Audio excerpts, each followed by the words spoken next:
জঙ্গলমহলের এই গ্রামে আলোর উৎসব দীপাবলিতে হয় না, লক্ষ্মী পুজোতে হয়।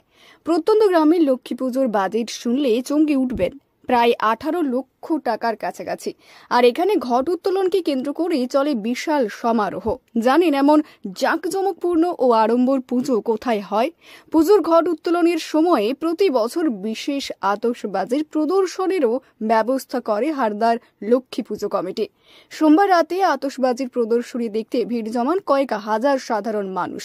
মিনপুরের পাশে অবস্থিত হারদা গ্রাম। জানা গিয়েছে, সোমবার রাতে হারদা লক্ষ্মী পুজো কমিটির পরিচালনায় কয়েক লক্ষ টাকা বাজেটের এই আতশবাজি প্রদর্শনীর আয়োজন করা হয়, যা এক কথায় ছিল একেবারে তাক লাগিয়ে দেওয়ার মতো।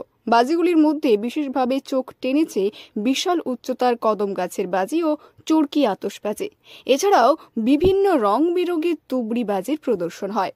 এখানে হারদাতে এসেছিলাম প্রতি বছর। এবারও শুনেছিলাম যে গ্রিন আতশবাজির হবে, সেগুলো দেখার জন্য এসেছি। তো প্রচুর লোকজন অনেক থেকে বাইরে থেকে আসছিল। এটা কি উপলক্ষে হয় জানা আছে? এটা লক্ষ্মী পূজা। গত কয়েক বছর সেই প্রথায় সামান্য পরিবর্তন করে পরিবেশ বান্ধব আতশবাজির ব্যবস্থা করা হয়েছে।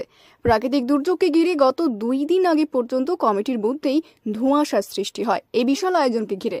বৃষ্টি দুর্যোগ কেটে গেলে সোমবার সন্ধ্যায় ঝাড়গ্রামের বিনপুর বাজার থেকে মাত্র 2 কিমি দূরে হারদার ইকো ট্যুরিজম পার্কের সন্নিকট রাস্তার দুই পাশে সুষ্ঠুভাবে এই প্রদর্শনী সমাপ্ত হয়। এই আতশবাজি প্রদর্শনী ঘিরে ব্যাপক উৎসাহ ছিল উপস্থিত হাজার হাজার দর্শকদের মধ্যে। আতশবাজি দেখতে আসা এক দর্শক জানান, প্রত্যেক বছরই আসি এখানে এই আতশবাজি প্রদর্শন দেখার জন্য।